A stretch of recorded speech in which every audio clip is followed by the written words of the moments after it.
في ليلة نجدية ساحرة، حيث كانت النجوم تتلألأ في سماء سوداء كأنها حبات ألماس صغيرة، كان هناك طفل لطيف جدا اسمه عزوز. كان عزوز يجلس بهدوء في ركن غرفته المريحة يرتدي بيجامة زرقاء ناعمة.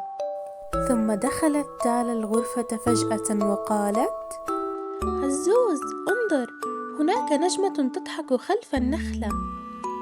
مشى عزوز بتمايله اللطيف خلف تالا نحو النافذة ليكتشفا أن النجمة كانت مجرد فانوس ذهبي يتمايل مع الهواء.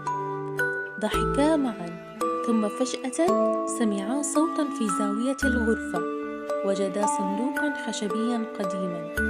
تعاونت تالا القوية مع عزوز الهادئ ودفعا غطاء الصندوق معا حتى انفتح. وجدا بداخله بطانية النجوم الناعمة التي تلمع في الظلام وكأنها قطعة من السماء.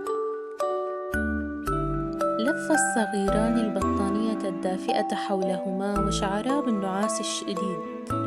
قالت تالا وهي تتثاءب: حان وقت النوم يا بطل. استلقى عزوز بسلام، ونامت تالا وهي تحتضن بطانية النجوم. والآن تصبحون على خير يا صغار، وأحلاما دافئة مثل بطانيتكم الجميلة. إلى اللقاء.